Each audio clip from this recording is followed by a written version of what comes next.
자, 13번 문제 같이 한번 더 보겠습니다. 13번은 여러분이 문제를 딱 보자마자 아니 도대체 이 그림은 어떻게 이해를 해야 되는 거, 어떻게 읽어줘야 되는 그런 그림일까? 이거를 상당히 좀 고민을 하셨던 분도 계실 거고요. 아무렇지 않게 그냥 해석 제대로 하셨던 분도 계실 겁니다. 이거는 그림을 어떤 식으로 구성을 했는지 이것만 여러분한테 설명을 드리면 문제 푸시는 데는 그렇게 어려움이 없으실 거예요. 자, 중요한 거 뭐였어요? 과연 이 세로축이 의미하는 건 뭐고 가로축이 의미하는 건 뭐냐? 이것만 여러분이 제대로만 알고 계시면은 이 그림을 읽어내시는데 그렇게 큰 어려움은 없겠죠. 자, 이걸 보시면 일단 여러분한테 가장 중요했던 거는 이 막 그림이 있어서 뭔가 좀 있어 보이지만 결과적으로는 이륙과 비행, 착륙이라는 거를 기준으로 가로축을 100%를 구성을 했다. 이게 가장 중요한 처음 포인트죠. 자, 무슨 얘기예요?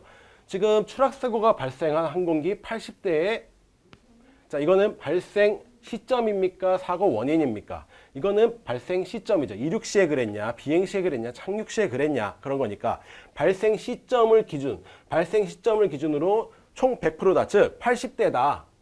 80대가 아닌데요. 이거 800대입니다. 자, 800대다. 오타가 있네요.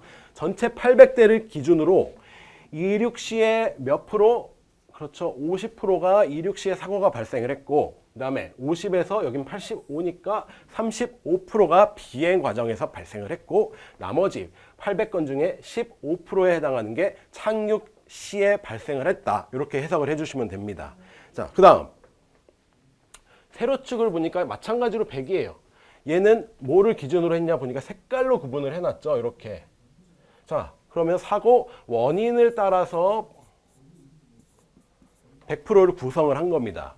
즉 이륙 시 전체를 봤을 때 전체를 100%로 봤을 때 요 5%만큼에 해당하는 게 원인 불명에 따른 사고 원인이고요. 그 다음에 각 칸별로 지금 이건 아시겠죠? 전체 10%를 둘로 나눴으니까 각 네모칸이 하나가 5%를 차지한다는 건 아실 거예요. 자, 그런 과정이고 그다음에 기계 결함 같은 경우에 이륙 시에 총 3개, 총 15%가 이륙 시에 발생을 했다. 이렇게 생각을 해주시면 되겠죠. 그러니까 각각이 차지하고 있는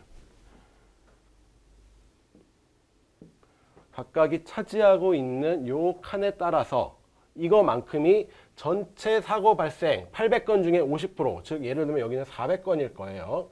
400건 중에 5%에 해당하는 요만큼이 원인 불명에 따른 거다. 이렇게 해석을 해주시면 됩니다. 자, 그러한 그래프고요. 뭐 주석에서 하고 있는 얘기는 이거예요. 이륙, 비행, 착륙 중 하나다. 즉 100%를 구성을 했고 요거 이외에는 당연히 있을 수가 없다. 이런 얘기고요. 사고 원인 또한 전체 100%를 기준으로 이 네 가지를 구분을 했기 때문에 이 네 가지를 제외한 나머지 사고 원인은 존재하지 않는다. 이런 얘기를 주석에서 하고 있는 겁니다. 자, 선택지 뭐 풀지는 않고 한번 볼게요. 자, 이륙 중에 인적 오류.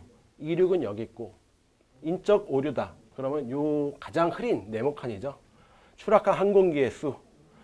그러니까 여기에 있는 전체 사고 건수가 있을 거고 인적 오류에 따른 해당 비율이 있을 거예요. 이 비율을 통해서 항공기의 수, 즉 지금 전체 실수값이 있고 비율값이 제시가 되어 있으니까 두 개를 곱해줘서 항공기 수를 산출을 해라. 그 다음에 착륙 중에 원인 불명 요 3칸입니다. 3칸이 항공기의 수, 3칸에 해당하는 항공기의 수를 서로 비교를 해줘서 12배 이상이냐 이런 식으로 판단을 해주는 문제죠. 근데 보니까 물론 이거는 사후적으로 분석을 했기 때문에 사후적으로 보면은 전체가 지금 다 수를 얘기를 하고요. 만약에 기억 같은 경우에는 뭐 배율 관계를 통해서 배율 관계가 아니라 곱셈식으로 크기 비교를 해줄 수가 있는데 디귿번 가니까 뭐 이거의 수는 요거의 수보다 56대 더 많다. 그러니까 얘는 정확한 값을 원하죠. 이 얘기는 뭐다? 곱셈식으로만 비교할 게 아니라 어차피 우리한테는 정밀적인 계산, 즉 실수값이 우리한테는 필요하다. 그러니까 구해야 된다라는 얘기가 될 겁니다. 근데 보통 우리는 보기를 보실 때 전체적으로 어떠한 게 기억부터 리을까지 있으니까 이거는 개수를 먼저 구하고 하는 게 편해.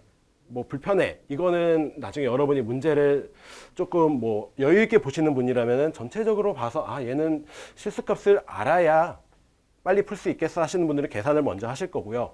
저 같은 스타일은 일단은 기억부터 보고 이제 웬만하면은 실수값을 구하지 않은 상태에서 크기 비교를 한다거나 이런 배열 판단을 한다거나 그다음에 양쪽 대소 비교를 할 거기 때문에 그때는 웬만하면 저는 일단은 실수값을 구하지 않은 상태에서 비교를 하려고 합니다.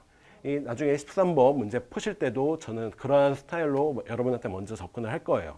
어떤 식으로 구해야 될지 모르는 상태니까 일단은 최대한 그 실수값을 구하지 않은 상태에서 판단을 하려고 하는, 그래서 나중에 요 핵심에 적어놓은 가중평균까지 이용을 해서 판단을 할 수 있는지를 어떠한 뭐 사이트에서 이 기출문제를 분석을 한 걸 보니까 전체적으로 뭐 가중평균을 묻는 문제도 없었다 뭐 이런 얘기도 많이 있는데, 이 13번 같은 경우에는 가중평균을 결론적으로 여러분한테 물어보는 그런 문제일 수도 있다 이렇게 생각이 들었어요.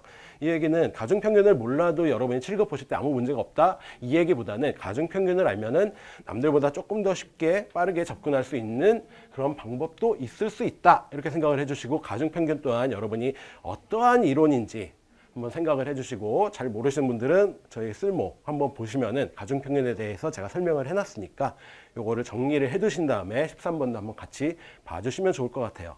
그러니까 전체적으로 이러한 그래프고 선택지에서는 어떠한 것들을 묻고 있다 이 정도까지만 정리를 하도록 하겠습니다.